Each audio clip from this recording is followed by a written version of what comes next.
right, welcome to the Young Turks. Cenk, and Kasparian, all back in the studio here, Polymarket Studios in LA. Polymarket Studios in LA. The Young Turks. Progressive politics brought to you from Polymarket Studios in LA, dude. Dude, how can Cenk read that without, like, just, does he walk off stage and just look in the mirror and beat himself with a yardstick? Like, look at him, he can't even look at the camera. Like, goddamn, you and Anna are the biggest fucking scammers. Like, give me a fucking break, dude. All back in the studio here, Polymarket Studios in LA. Thoughts and prayers. Look, the last thing is about Peter Thiel. So apparently he put money into Polymarket, right? So that people are holding that. Oh, look at that. He's like, oh, I didn't know Peter Thiel had anything to do with Polymarket, bro. Like, what are you talking about? I didn't know that when we did the deal. Are you fucking shitting me? You are not qualified to empty my fucking trash can if you sign a deal with Polymarket and you don't know it's Peter Thiel. I'm sorry, Cenk. You're a goddamn moron.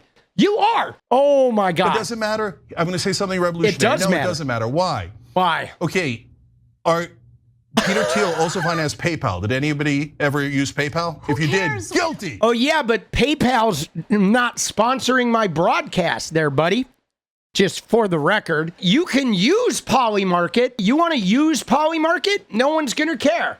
But if Polymarket is paying for your show, come on, okay, hold on. It's just a piece of propaganda that they're using against us. Dude. I don't give a shit, okay? I don't care at all. Dude, Anna's a joke, bro. Anna's a joke, dude. She is right wing. I'm speaking my truth. I'm speaking my truth. I was the victim of a crime, and I'm rich enough that I could just go to therapy and get some EMDR, but I'm not going to do that. I'm going to politicize my victimization and try to use it to fucking grift over into the right-wing party so I can get some fancy new eyebrows and look a little more surprised and talk down on every left-winger because I was a crime victim like millions of fucking Americans. It's like, Anna, get over yourself. Okay, get over yourself. You're a scammer. You're a con artist. You and Cenk are both con artists. That's why you have 6 million subs at the Young Turks pumping fake shit from Polymarket Studios funded by whatever. Dude, look at their videos though, bro. Their channel is dead, dude. Dude, I have never seen a channel die to the point of what the Young Turks has died. Look at this shit. 3 hours ago, it's got 2.7K views, bro. Dude, nobody is watching these people anymore because they're disingenuous. They're fucking scammers. Look at this shit. It's embarrassing. Cenk, Anna, you guys are fucking embarrassing, bro. Holy shit, bro. Ah! Shit! Oh! Oh, Lord, dude. Yeah, this is it, dude. This is the Young Turks, bro. No mas. Look at this. So this guy says, still thinking about this tweet from Anna Kasparian. This is Anna from July of last year. Oh, here we go. Okay. Oh, yeah, here it is. I think I found it. I think I found the thread. Oh, yes, she deleted it. Dude, we found the thread, dude, and she did delete it. Oh, shit. There it is, where the post author deleted it. Then their suspended account replied, and then so it was deleted. But look what she says here. There was something, it was about the bonus hole. Remember? So what happened is somebody used the phrase bonus hole. And she got all mad about the phrase bonus hole. I think it started as like a troll, but Anna got really fucked up over the bonus hole and the birthing person, remember? Then she says that this turns people off, the bonus hole. But again, nobody was ever using that shit. And then he says right here, What do you think is the impact of comments like yours? Do you think this group you referred to, assuming they're real, are now going to stop? The reason why the right turns these anecdotes into national stories is to demonize the movement. This has been their MO since Chris Rufo and the Manhattan Institute, is they try to use examples of like the bonus hole or the birthing person, and they then try to elevate that as this national requirement. Next thing you know, they're telling people, if you don't call somebody a birthing person, they're going to take all your shit. But they're lying! So look at what she says. She says, assuming they are real, I just linked to it. But the post may be real on social media, but that doesn't mean the person doing the post really feels that way. Newsflash for you guys, there's a lot of fake shit on the internet. I've actually had people make fake accounts using my family's images and compositing me with pink hair next to a baby, pretending like I was a gay person who had a kid and saying all this nasty shit. They used my actual image and my family's photos to make it seem like I was a gay person with these radical beliefs about how to raise kids without gender. And it was all fake, bro. It was crazy, dude. She says the right turns these anecdotes to national stories because they know it will turn people off. My argument is be a little more strategic, tactful to secure healthcare housing for the trans community. That's my point. Right here, this person saying, I'm glad the white people who supported the civil rights movement didn't think standing up was cowardice when the movement was fringe and unpopular and all the leaders were unfavorable in the polling. And that's when she replied right there, but she deleted it, guys. She deleted it. And then she said, are you guys genuinely this stupid? The movement made a point to be nonviolent, and the violence used against them is part of what changed hearts and minds. Trans activists barricading a speaker at SFSU runs counter to that strategy. So now she's, of course, talking about Riley Gaines getting barricaded. But like we saw the video, it was hardly a major barricade, but like, my God, dude, there was some fucking violence that happened in the civil rights movement. There were some windows that got broken. There were some heads that got kicked in. Now, we're not saying that violence needs to happen, but certainly protesting Riley Gaines, so she has to take her fucking transphobic roadshow into the back room, is like crazy. Like, oh, we're supposed to just be nice to these people. Barricading Riley Gaines in a back room and telling her you're not welcome here, that's not even violent. Like, how is that fucking violent, bro? Like, really? Riley Gaines is that big of a candy ass that her getting chased off the campus because nobody wants her there? Like, that's violence now? Like, come on, bro.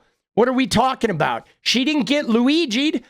But look at this. You have lost your ever-loving mind, woman. Like, seriously, if you have an issue with that incident, fair. But you best damn well keep the civil rights movement out of it. Your take on this embodies one of your favorite words, gross. The fact that Anna Kasparian, a white woman, bro, is out here using the civil rights movement to make her point about you better tell the trans people to stop fighting for their rights too much. They made Riley Gaines mad, and now I'm a white person who's going to tell you how me invoke the civil rights movement. This tweet is what she deleted. That was a very shitty take. But the thing that's really crazy about this, you know, when they say here they persuaded through nonviolence and showing America their humanity, like, how does Anna propose we persuade? Honestly. You know, for the transgender people, how does Anna propose they persuade? Because there's 574 anti-LGBTQ bills, most of them anti-trans. They've weaponized the sports issue to where there's like 100 transgender women nationwide that are in high schools that can't participate in sports because they've been told they're men and women's sports. And they're trying to kibosh transgender adults from receiving gender-affirming care and hormones. They're definitely trying to erase transgender people. Again, though, the point being, how do you persuade when your government is making laws trying to eradicate people? We had Sarah McBride going to Congress. A trans woman goes to Congress to persuade. The trans woman made it to Congress to be nonviolent, to persuade and change the hearts and minds. That's exactly what Sarah McBride did. And what did she receive in return when she showed up before she even got to Congress? Before she even got to Congress, Nancy Mace started a campaign against her of hate and of lies and removing anybody's ability to use the bathroom. And now transgender women are unable to use the bathroom, but we have a woman doing what 𝗪cie Kasparian says, being persuasive. She's not being outrageous. And before she even gets there, Nancy Mace starts a campaign, starts lying. She's wearing a cast around after shaking hands with somebody. And all the while, though, Nancy Mace is part of the GOP and she's part of Trumpism. What ends up happening is the trans women who go to Mar-a-Lago and hang out with Donald Trump, they do not get excommunicated from the women's room. They are in the ladies' room, the trans women at Mar-a-Lago. So Nancy Mace's political ideology, her leader, her party,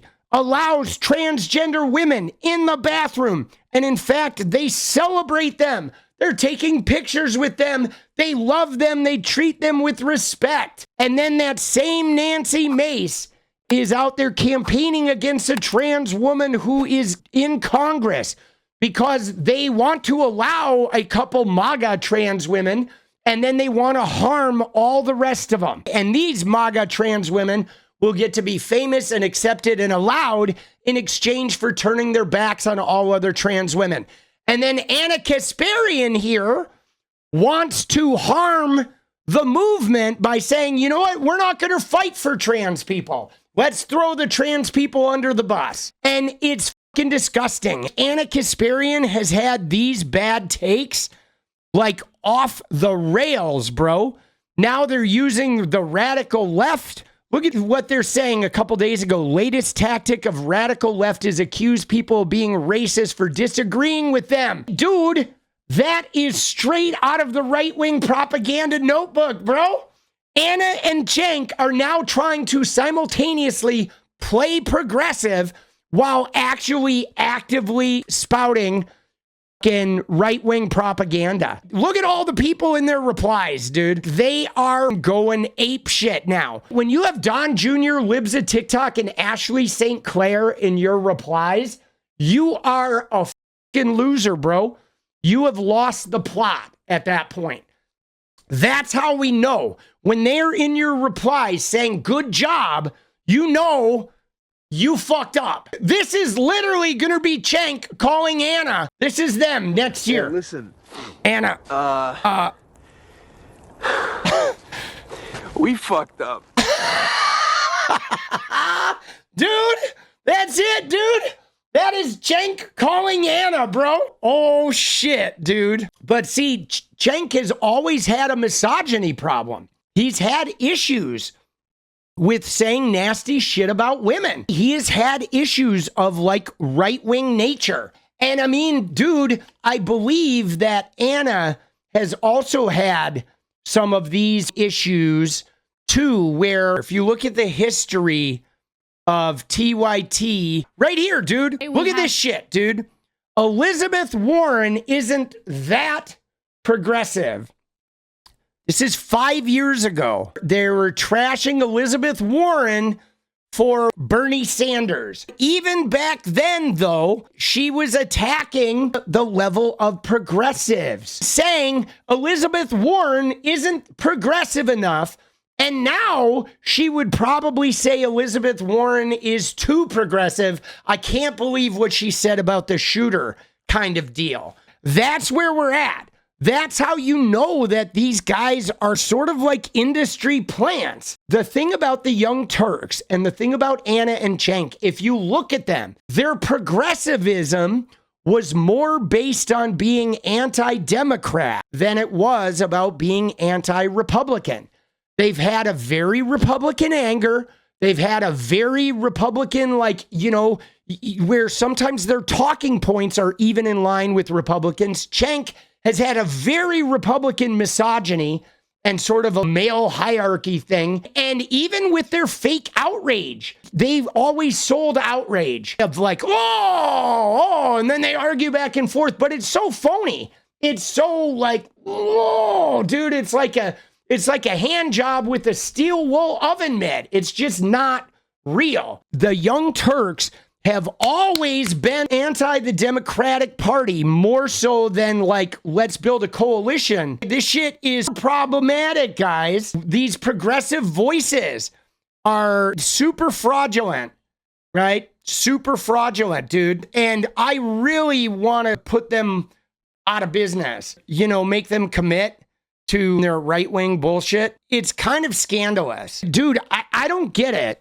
because I know for a fact that if Democrats throw LGBTQ people under the bus, and if they abandon those civil rights causes, they will never win another fucking election, ever. Because once you play into that hate and you give up the civil rights, the people who are okay with giving up the civil rights are going to vote for the white supremacist people. That's what they're going to do. Why would they vote for some Democrat who's only going to go halfway when they can vote for a Republican that's guaranteed to only serve the white interest? They would never. The choice between a Republican hardliner and a Democrat playing the middle, they're always going to choose the Republican in today's climate. It was different 20 years ago after the economic collapse. Barack Obama, when everybody thought electing him was going to forever change America.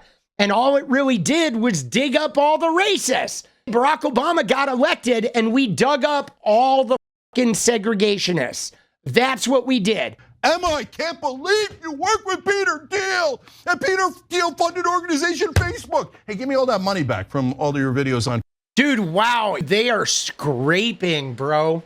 But I'm sorry, guys. If you want to know why the progressive movement is in shambles, honestly, the reason why the progressive movement has gone nowhere is because these guys are the Sherpas. Seriously, the progressive movement will never go anywhere until Cenk and Anna get booted, because they're scammers, they're grifters, and even before, they were funded by Katzenberg. They were funded by Hillary Clinton's donors way back in 2016.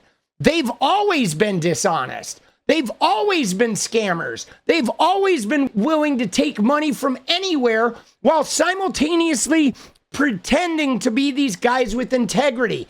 And now they're capitulating to right-wing shit to try and be the left-wing people that make sense, while simultaneously they will sink the Democratic Party at every turn. They've never been helpful to Democrats. They've never really wanted to help the Democrats be more progressive. And I'm telling you right now, political punk, I'm coming. I'm putting you guys out of business because you're suspect. Let's go, these fucking fake progressives. They're just anti-Democrats is what they are, bro. They're anti-fucking Democrats.